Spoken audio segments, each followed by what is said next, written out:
Haryana orbital rail corridor project की जो संशोधित लागत थी उसको मंजूरी दी गई है। पहले इस प्रोजेक्ट की जो मंजूर लागत थी वो 5,618 करोड़ रुपए थी, जबकि अब संशोधित लागत लगभग 11,709 करोड़ रुपए मंजूर की गई है। यह संशोधन मौजूदा बाजार स्थितियों, प्रोजेक्ट के दायरे में विस्तार और नीतिगत बदलावों के आधार पर ये किए गए हैं। Haryana orbital rail corporation limited इस प्रोजेक्ट को लागू करने के लिए स्पेशल पर्पस व्हीकल एसपीवी है। साथियों, इसी प्रकार मंत्रिमंडल ने कर्मचारियों को दिए जाने वाले अग्रिम ऋण उसके लिए भी आज उसमें जो हमारे हरियाणा सरकार के कर्मचारी को दिए जाने वाले अग्रिम ऋण की व्यवस्था को और सरल एवं पारदर्शी बनाने का निर्णय लिया है। 2016 से लागू व्यवस्था के तहत ये ऋण पंजाब नेशनल बैंक के माध्यम से दिए जा रहे थे, जिसे अब पुनः राज्य सरकार के पुराने सिस्टम में लाया जाएगा। कर्मचारियों को मकान, वाहन, कंप्यूटर और विवाह आदि के लिए ऋण सीधे अब राज्य सरकार द्वारा उपलब्ध कराए जाएंगे। इस प्रणाली के तहत कर्मचारियों को ऋण सरल ब्याज की दर, जो कि सामान्य भविष्य निधि पर लागू ब्याज दर या समय समय पर निर्धारित दर पर सीधे राज्य सरकार द्वारा दिया जाएगा। यह निर्णय इसलिए लिया गया है क्योंकि वर्तमान प्रणाली कुछ प्रमुख कठिनाइयों का कारण बन रही थी। राज्य सरकार कर्मचारियों को सीधे ऋण देना शुरू करेगी। वर्ष 2026-27 के लिए 375.52 करोड़ रुपए का बजट का प्रावधान किया जा चुका है।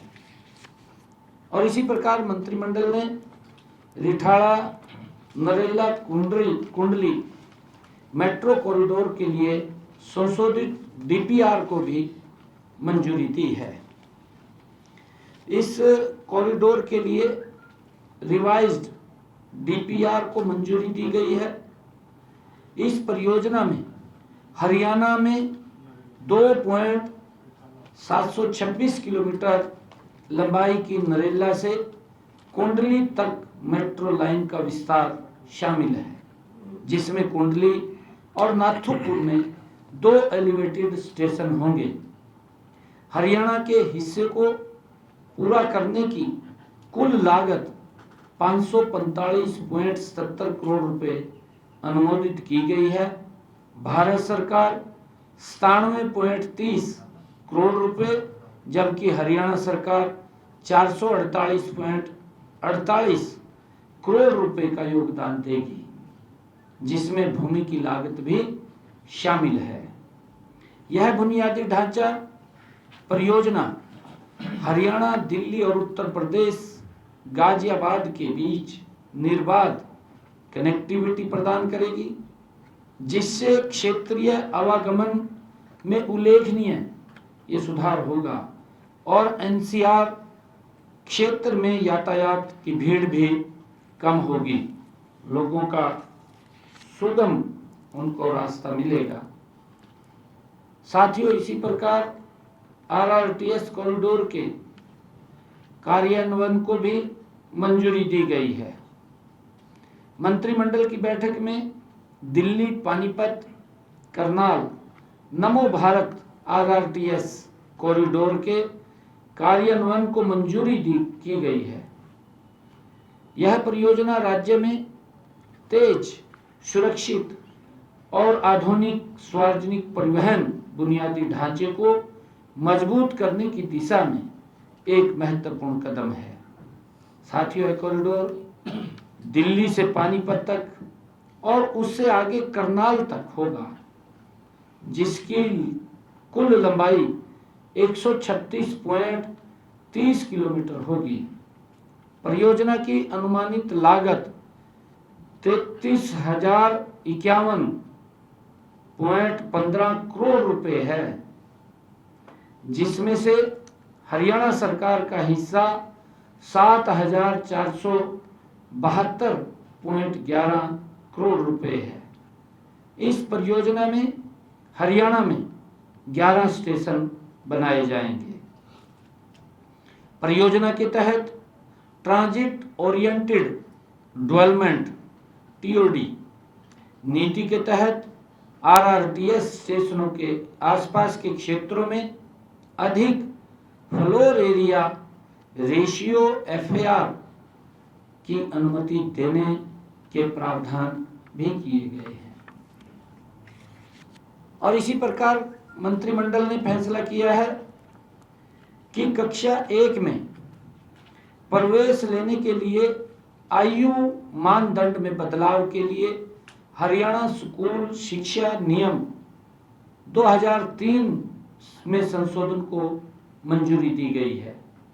बच्चों को गुणवत्तापूर्ण शिक्षा प्रदान करने के लिए प्रधानमंत्री आदरणीय नरेंद्र मोदी जी के नेतृत्व में भारत सरकार द्वारा राष्ट्रीय शिक्षा नीति NEP 2020 जारी की गई है। इस नीति के तहत यह निर्धारित किया गया है कि कक्षा 1 में प्रवेश के लिए बच्चों की आयु 6 वर्ष या उससे अधिक होनी चाहिए, उसको 6 वर्ष किया गया है। हरियाणा स्कूल शिक्षा नियम 2003 में मौजूदा प्रावधानों के अनुसार कक्षा 1 में प्रवेश के लिए निर्धारित न्यूनतम आयु 5 वर्ष है। इसलिए राष्ट्रीय शिक्षा नीति 2020 के अनुपालन में कक्षा 1 में प्रवेश के लिए न्यूनतम आयु 6 वर्ष या उससे अधिक निर्धारित की गई है। साथियों, कैबिनेट में यह भी निर्णय किया गया है कि ग्रामीण क्षेत्रों में पेयजल आपूर्ति को मजबूत बनाने के लिए एक महत्वपूर्ण आज फैसला लिया गया। जल जीवन मिशन के उद्देश्य के अनुरूप बैठक में ग्रामीण पेयजल आपूर्ति नई O&M ऑपरेशन एंड रखरखाव नीति को मंजूरी दी गई है। यह नीति सहभागी और टिकाऊ शासन मॉडल पर आधारित है, जिसमें सरकार समुदाय भागीदारी GCP को बढ़ावा दिया गया है। इस नीति का प्रमुख आधार ग्राम पंचायत स्तर पर ग्राम जल और सीवरेज समिति VWSC का सशक्तिकरण है। ये समितियां स्थानीय स्तर पर जल आपूर्ति प्रणाली के संचालन और रखरखाव की जिम्मेवारी जन स्वास्थ्य विभाग के साथ मिलकर ये संभालेगी। सेल्फ हेल्प ग्रुप द्वारा पानी के बिल की कलेक्शन की जाएगी और इसमें से 10% राशि सेल्फ हेल्प ग्रुप को प्रोत्साहन के रूप में दी जाएगी।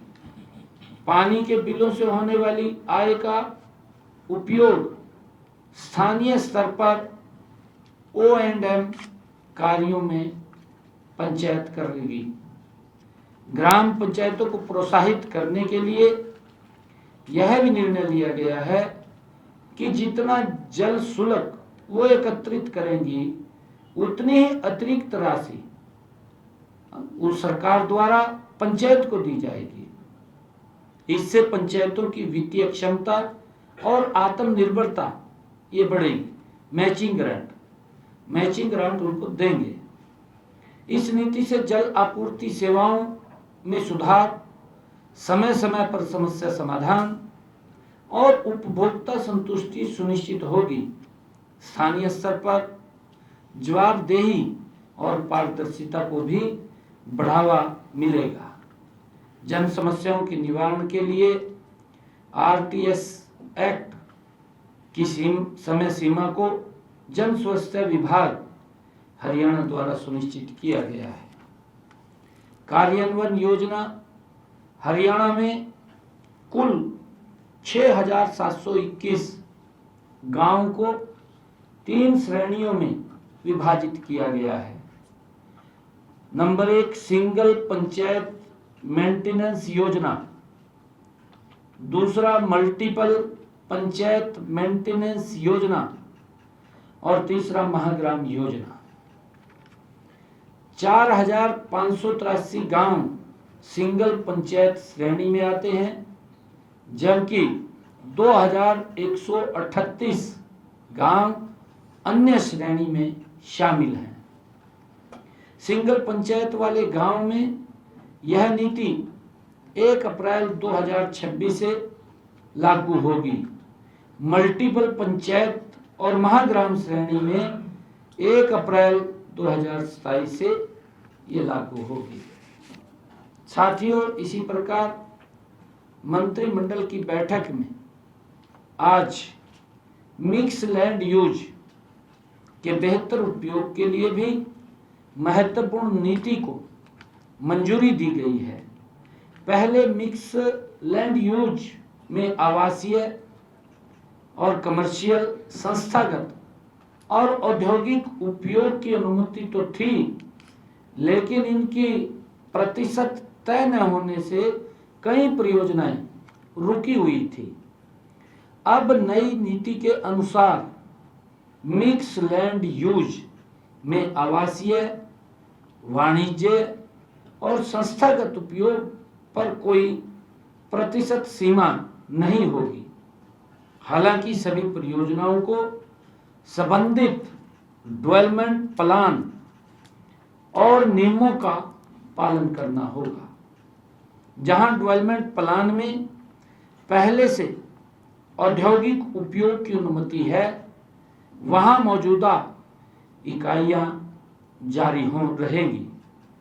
भविष्य में औद्योगिक विस्तार की अनुमति नहीं होगी, लेकिन मौजूदा परिसर के भीतर सीमित विस्तार पर विचार किया जा सकता है। औद्योगिक इकाइयां चाहे तो नियमों के अनुसार अपने उपयोग को आवासीय, वाणिज्य और संस्थागत में बदल सकती हैं। इसके साथ ही मिक्स लैंड यूज में 70-30 का अनुपात है, जो 70-30 के अनुपात लागू रहेगा, जिसमें कम से कम 70% डोमिनेट और अधिकतम 30% एलाइड होगा। अलग अलग उपयोग के लिए न्यूनतम क्षेत्र, एफएआर और ग्राउंड कवरेज भी तय किए गए हैं, जिनमें योजनाओं में स्पष्टता आएगी। उदाहरण के लिए अगर मैं थोड़ा जिक्र करूं, रेसिडेंशियल प्लस कमर्शियल 4 एकड़ और परमिसेबल एफएआर 1.75 60%, और कमर्शियल प्लस रेसिडेंशियल 2 एकड़ 1 जो परमिसेबल है 1.75 और 60%, और इंस्टीट्यूशनल प्लस रेसिडेंशियल जो मिनिमम एरिया है 5 एकड़, परमिसेबल एफएआर 1.5 और 40%। इसी प्रकार इंस्टीट्यूशनल प्लस कमर्शियल 2 एकड़, परमिसेबल 1.5 एकड़ 40% है। यह नीति केवल उन्हीं स्थानों पर लागू होगी जहां सेक्टर डिवाइडिंग सड़कों के साथ सर्विस रोड उपलब्ध हो। सर्विस रोड होना जरूरी, और कम से कम 24 मीटर चौड़ा फ्रंट एंट्री हो। और इसी प्रकार औद्योगिक लाइसेंसिंग नीति मंत्रिमंडल ने इसको भी मंजूरी दी है। बैठक में औद्योगिक विकास और व्यापार करने में आसानी को बढ़ावा देने के लिए औद्योगिक लाइसेंसिंग नीति 2015 में संशोधन को भी मंजूरी दी गई है। इन संशोधनों का उद्देश्य नियामक प्रावधानों को तर्कसंगत बनाना, डेवलपर्स और वित्तीय बोझ कम करना तथा पूरे राज्य में नियोजित औद्योगिक विकास को बढ़ावा देना और कृषि क्षेत्रों में बाहरी विकास शुल्क ईडीसी को तर्कसंगत बनाया गया है। उन मामलों में जहां कृषि क्षेत्रों की शहरी सीमा से 500 मीटर से अधिक दूरी पर औद्योगिक लाइसेंस वो प्रदान किया गया है और जहां पूर्णतः या आंशिक पूर्णतः प्रमाण पत्र पहले ही जारी किया जा चुका है। यदि ऐसी भूमि बाद में शहरी क्षेत्र के भीतर या उसके 500 मीटर के दायरे में आ जाती है तो कोई ईडीसी दे नहीं होगा, उससे राहत दी है। हालांकि ऐसी लाइसेंस प्राप्त भूमि के शेष अविकसित हिस्से के लिए ईडीसी शहरी क्षेत्रों में औद्योगिक कॉलोनियों के लिए मानदंडों में ये के अनुसार ये लागू होगा। इनके अलावा उन मामलों में जहां कोई डेवलपर पहले से ही पूर्ण या आंशिक रूप से पूर्ण क्षेत्र के लिए विशिष्ट बुनियादी ढांचा सुविधाओं की मांग करता है तो संबंधित सरकारी एजेंसी द्वारा किए गए ऐसे बुनियादी ढांचे को केवल वास्तविक लागत ही ली जाएगी। साथियों, ट्रांसपोर्ट और कम्युनिकेशन क्षेत्र में भी अधिक उपयोग के लिए भी संशोधनों को मंजूरी दी गई है। संशोधित प्रावधानों के तहत प्रकाशित फाइनल डेवलपमेंट प्लान के ट्रांसपोर्ट और कम्युनिकेशन क्षेत्रों में इंडस्ट्रियल यूनिट स्थापित करने की अनुमति अब ऐसे क्षेत्रों के कुल नेट प्लान्ड एरिया के 25% तक दी जाएगी। साथियों, इसी प्रकार अफोर्डेबल हाउसिंग पॉलिसी में भी थोड़ा संशोधन किया गया है। उसमें शहरी क्षेत्रों में जो किफायती आवास को बढ़ावा देने के उद्देश्य से आज की मंत्रिमंडल की बैठक में अफोर्डेबल हाउसिंग पॉलिसी 2013 में संशोधन को भी मंजूरी दी गई है। समय के साथ निर्माण लागत, जमीन की कीमत और श्रम लागत में वृद्धि को देखते हुए उद्योग जगत और विभिन्न संस्थाओं द्वारा दरों में संशोधन की मांग लगातार की जा रही थी। इन मांगों पर विचार करने के बाद सरकार ने औसतन 12% की वृद्धि के साथ नई दरें तय की हैं। गुरुग्राम में प्रति वर्ग फुट दर में 575 रुपये वृद्धि की गई है। अब नई दरों में 5,575 रुपये प्रति वर्ग फुट होगी, जो पहले 5,000 रुपये प्रति वर्ग फुट थी, उसमें 575 की वृद्धि हुई है। सोहना को अब कैटेगरी बी में शामिल किया गया है, जिससे उसके विकास को और गति मिलेगी। इसके साथ ही फरीदाबाद और सोहना के लिए अब दरें 5,450 प्रति वर्ग फुट निर्धारित की गई हैं। हाई एवं मीडियम पोटेंशियल शहरों के लिए अब 5,050 रुपये प्रति वर्ग फुट तय की गई है। वहीं लो पोटेंशियल शहरों के लिए दरें 4,250 रुपये प्रति वर्ग फुट तय की गई है। इसके अलावा बालकनी के लिए अतिरिक्त शुल्क 1,300 रुपये प्रति वर्ग फुट निर्धारित किया गया है। साथ ही पार्किंग मानदंडों में भी बदलाव किया गया है। नई दरें उन सभी परियोजनाओं पर लागू होंगी जहां अभी तक आवंटन नहीं हुआ है। जिन परियोजनाओं में आवेदन पहले ही आमंत्रित किए जा चुके हैं, वहां ड्रॉ पहले से प्राप्त आवेदनों के आधार पर ही होगा।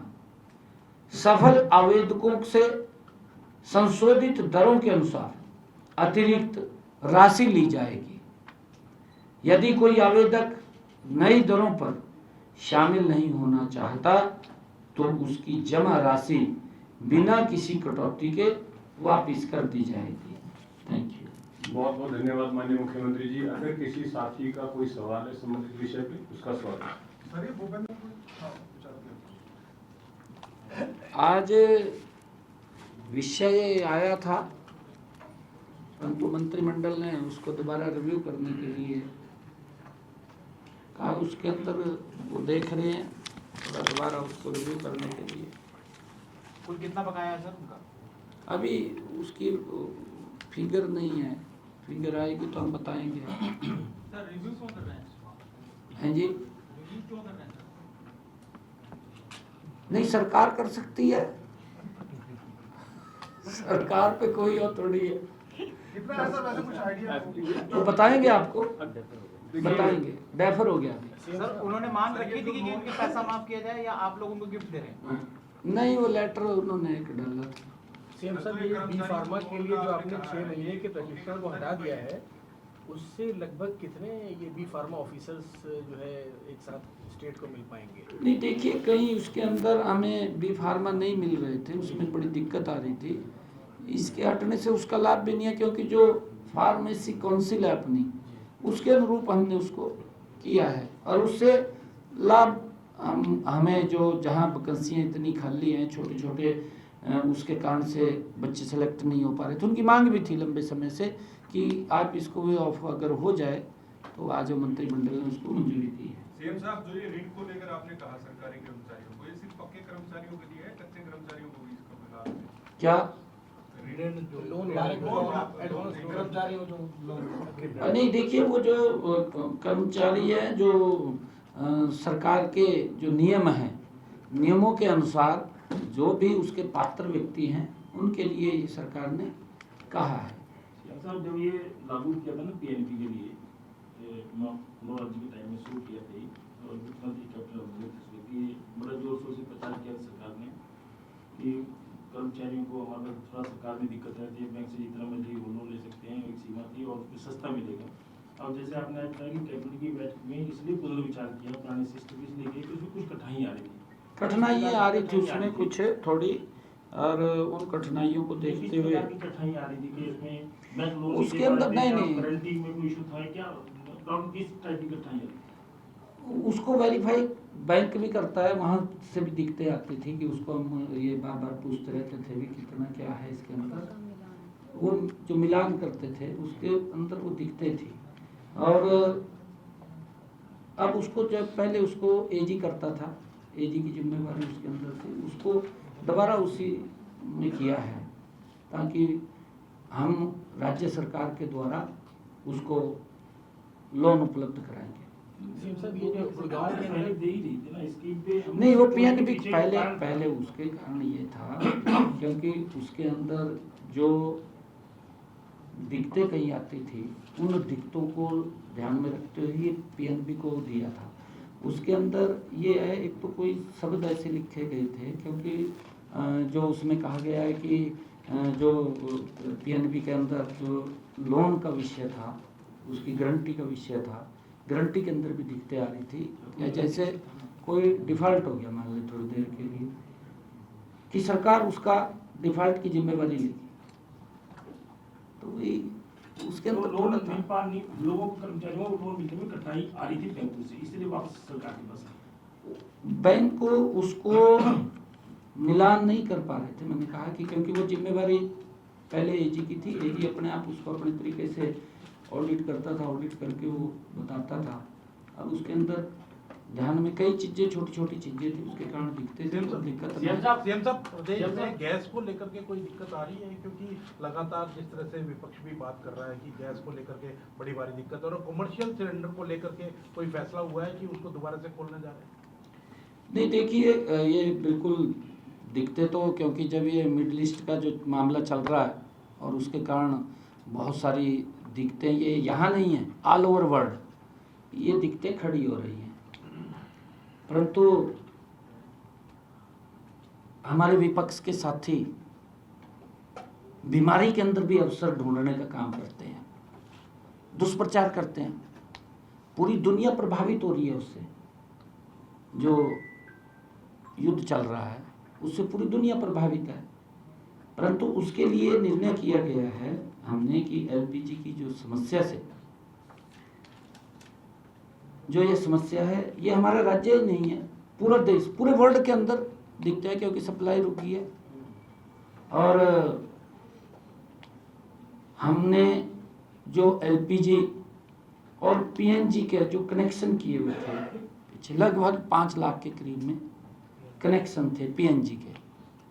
अब ये निर्णय किया है कि सभी को जिनके पास पीएनजी का कनेक्शन है उससे उसको लागू किया है कि उसको एलपीजी से बाहर किया है, क्योंकि इस गंभीर समस्या को देखते हैं कि वो पीएनजी से इसका उपयोग करें। और लगभग ऐसे 2 लाख के करीब में पीएनजी का कनेक्शन होने के बावजूद भी जो एलपीजी का प्रयोग कर रहे हैं, उनके पास पीएनजी का कनेक्शन भी है, परंतु पीएनजी का वो यूज नहीं कर रहे, वो एलपीजी का ही यूज कर रहे हैं। तो उनको तो स्ट्रिक्टली उनसे ये निवेदन भी है कि क्योंकि आज की ये समस्या को देखते हुए इस समस्या के अंदर सहयोग करने की आवश्यकता है। और सरकार ने ये निर्णय किया कि एलपीजी का कनेक्शन उनका वो नहीं मिलेगा, उनको वो पीएनजी के ऊपर ही जाएंगे। और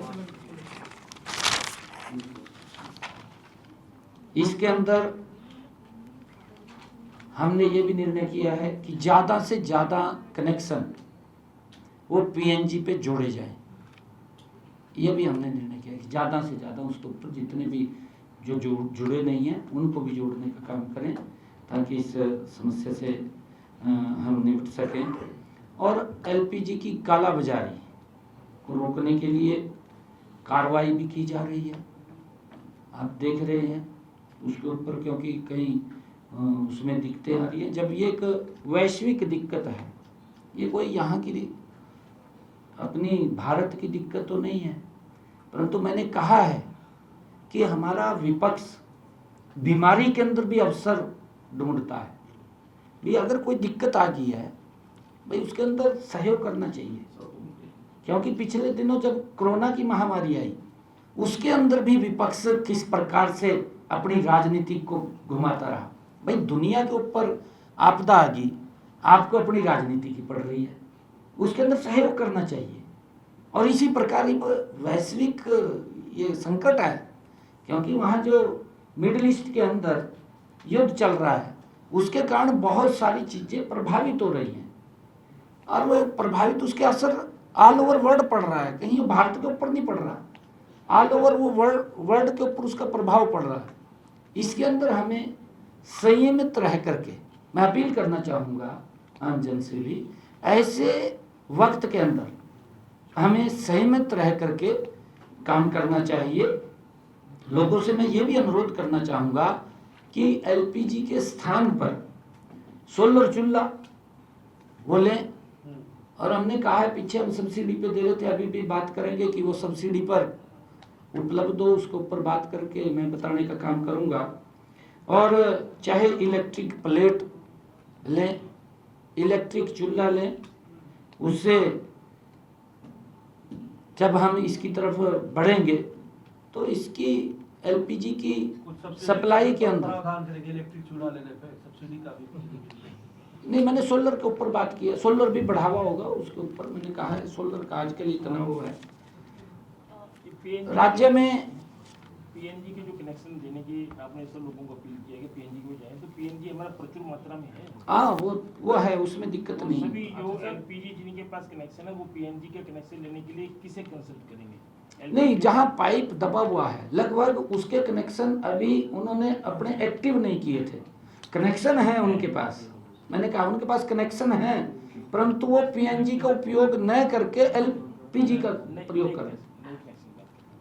नए कनेक्शनों के लिए जहाँ जहाँ भी काम चलेगा वो गति से उसको और जोड़ने का काम करेंगे। उसके पीएम मोदी ने जैसा संसद में अभी बयान दिया है कमर्शियल सिलेंडर पे कोई बात हुई थी, क्योंकि कमर्शियल सिलेंडर के कारण गुरुद्वारे हों, मंदिर हों, भंडारे हों, ये सब प्रभावित हो रहे हैं। नहीं, देखिए मैंने कहा है कि जैसे हम पहले ये उपयोग करते थे अपना कोयले की भट्टी का करते थे, तो हमें अपने ऑप्शनें तैयार रखनी चाहिए। पारंपरिक ईंधन। हाँ, ऑप्शनें हमारे पास तैयार होनी चाहिए।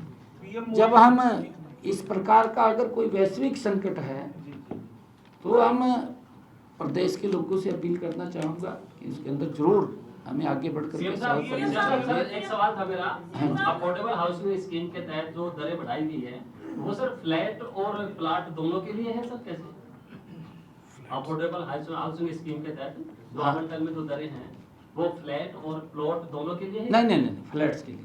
फ्लैट के। हाँ, और राज्य में 10 city gas company PNG supply कर रही है। 10 सिटीज में? हाँ, 10 सिटीज, 10 कंपनी है पूरे राज्य के अंदर 10 कंपनी है, ये पीएनजी की सप्लाई कर रही है। पीएम मोदी ने जो संसद में बोला है सर, वैश्विक जवाब ले लीजिए, एक बार जवाब ले लीजिए। पीएनजी तो आनंद हो। हाँ, उन्हें आरओडब्ल्यू पर पाइपलाइन बिछाने के लिए परमिशन में समस्या आ रही थी। सरकार ने सभी सरकारी विभागों को ये निर्देश भी जारी कर दिए हैं, क्योंकि कल ही हमने बैठक किया था और उस बैठक के अंदर हमने निर्देश जारी कर दिए हैं कि डीम्ड प्रेजेंटेशन परमिशंस मानी जाए, ताकि सभी कंपनी पीएनजी सप्लाई का तुरंत वो बढ़ा सके, उसको क्षेत्र के अंदर बढ़ा सके। जो पीएम साहब ने संसद में बोला है कि लॉकडाउन जब कोरोना का टाइम था तो जनता ने सहयोग किया, और अभी जो वैश्विक जो व्यवस्था चल रही है तो उसको लेकर भी लोग सहयोग करेंगे। तो अगर ऐसी स्थिति आती है लॉकडाउन की अगर देश में, तो हरियाणा भी क्या इसको लेकर तैयार रहेगा?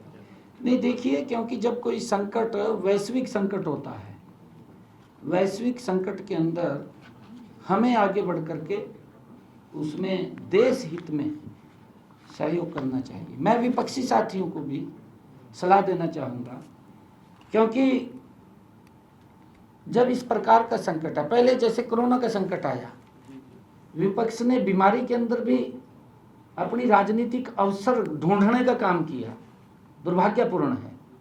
हम अपील करते हैं विपक्ष के साथियों से कि ऐसे संकट के अंदर, ये तो पूरी दुनिया को दिख रहा है, कोई भारत या हरियाणा प्रभावित नहीं है, पूरी दुनिया प्रभावित है इससे। और विपक्षी साथियों से आग्रह है कि आप इन बातों से हमें सहयोग की तरफ रहना चाहिए, बचना चाहिए। चुप हो जाए, बोले ना, परंतु इसमें राजनीति न ढूंढे। पंजाब के जो मंत्री थे लालजीत सिंह भुल्लर, उनको अरेस्ट कर लिया गया है। उनके लिए जब सीबीआई की मांग की सीएम से पूछा गया, पंजाब सीएम से, तो उन्होंने हरियाणा का उदाहरण दिया कि हरियाणा पे कोई केस नहीं हुआ, हमने तो कौन सा? एडीजीपी की जो आत्महत्या हुई थी, उन्होंने कहा सिर्फ डीजीपी को हटाया, कोई एक्शन नहीं लिया हरियाणा सरकार ने। हमने तो अपने मंत्री को हटा दिया, वो इस तरह की बात। किसने? मान साहब ने कहा। नहीं, देखिए, मान साहब को मैं ये कहना चाहूँगा, क्योंकि यहाँ का विषय कुछ और था, यहाँ का विषय अलग है। यहाँ कोई सरकार की तरफ से किसी के ऊपर दबाव नहीं था, या सरकार ने किसी से पैसा नहीं मांगा था। या सरकार ने किसी को ऊपर ये दबाव नहीं दिया था कि तू इस टेंडर के अंदर ऐसे कर दे और इसमें से कुछ माल मेरे को आ जाएगा, हैं जी। ये ऐसा कोई दबाव नहीं था।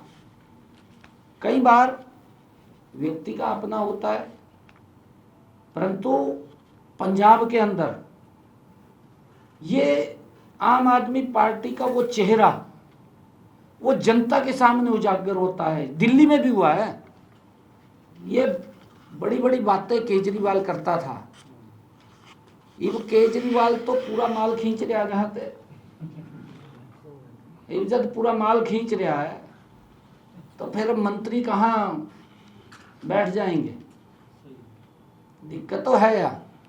जो पारदर्शिता की बात करता था, ईमानदारी की बात करता था, खाली ईमानदारी की बात नहीं करी, कट्टर ईमानदारी की बात करी है, भी कट्टर ईमानदार हैं।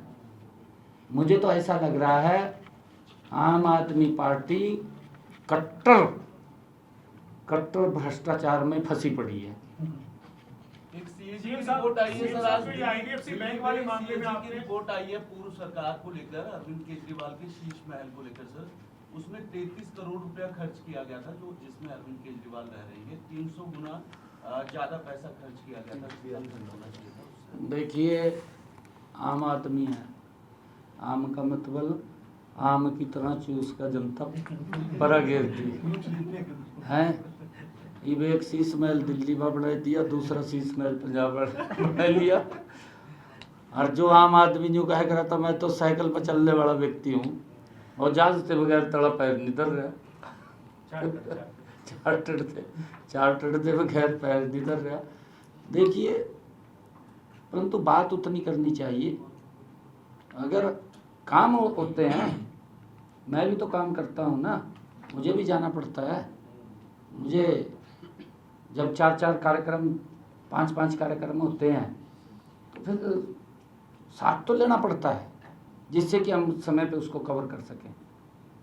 परंतु ये मनसा नहीं होनी चाहिए कि उड़ाने वाली, वहाँ तो मनसा उड़ाने वाली है। वहाँ तो ये है कि बड़ उड़ा दो, पैसे को जिस तरह भी उड़ाया जाए। पंजाब के लोग तरस रहे हैं, वहाँ के बुजुर्ग तरस रहे हैं कि हमारी पेंशन के लिए कहा था। पंजाब के अंदर 2500 रुपये करने का वायदा किया था, 1500 रुपये भी नहीं मिल रहे, वो भी 6 महीने के बाद मिला। महिलाओं को कहा था कि हम 1000 रुपये देंगे, 1100 रुपये देंगे। बजट के अंदर आफड़ी ताफड़ी के अंदर कह दिया भी चुनाव आ गया आगे कि महिलाओं को 1100 रुपये देंगे और एससी समाज को 1500 देंगे महिलाओं को। परंतु ये नहीं बताया कि कब देंगे। पंजीकरण तो पहले कर लेना चाहिए था, 4 साल निकल गए, पहले नहीं हुआ था। मैंने भी तो कराया पंजीकरण, मैंने पहले बजट के अंदर दे दिया ना। आपके सामने 2100 रुपये दे रहा हूँ मैंने दे दिए ना 2100 रुपये। पंजीकरण पहले होना चाहिए था। ये वजह लास्ट बजट के अंदर पंजीकरण शुरू कर दिया और जिस दिन वोट होगी उससे 10 दिन पहले महिलाओं के खाते में 1000 रुपये भेज का छुट्टी कर देगा। भाई मैंने तो दे दिया और वोट ले लेगा। परंतु लोग समझ रहे हैं। ये वो मैंने यहाँ से हरियाणा के अंदर किसान की सारी फसल एमएसपी पर खरीद रहा हूँ मैंने कहा है खरीदो भाई, आप क्यों निर्भर हो रहे हैं? भाई गाड़ी दे रहे हैं केंद्र सरकार नो, मोदी सरकार नो, उसके ऊपर मंडे हुए दोनों के तो केजरीवाल भी और मान साहब भी। भाई तो हम गाड़ी देने के बजाय काम तो करो ना। काम नहीं कर रहे, भ्रष्टाचार कर रहे हैं। भ्रष्टाचार आपके सामने है। कितने 2-3 मंत्री तो अंदर कर दिए इसने, राज इसका 4 कर दिए। शुरुआत में ही पहले हो गया स्वास्थ्य मंत्री। अरे ई बजा ये हो गया। कईया की तो वीडियो है जिसकी जारी नहीं कर रहे लोग, वीडियो पड़ी है कईया की, तो वो जारी भी कराएंगे। ऑडियो पड़ी है, वो भी तो पड़ी है कईया की। परंतु लोग शर्म के मारी नहीं बोलते। उसने कितना सहन किया होगा। कोई आदमी वैसे नहीं मरता जिसने वीडियो जारी करी हो। और फिर उसकी बात कर रहे हैं कि हम इसकी जांच कराएंगे। जांच क्या कराएंगे? जिसने वीडियो जारी कर दी, कह दिया। दिक्कत तो है यार, कहीं ना कहीं बड़ी दिक्कत है। परंतु उसकी तरफ ध्यान नहीं दिया कि लोगों के वेलफेयर के लिए अपनी सेवा करते रहे, अपनी सेवा के लिए लगे रहे, जनता की सेवा नहीं करी। जनता की सेवा नहीं करी तो उसका परिणाम अब निकलने वाला है आने वाले समय के अंदर। जैसे दिल्ली से साफ हुए हैं, यहाँ से बहुत बुरे तरीके से साफ होंगे।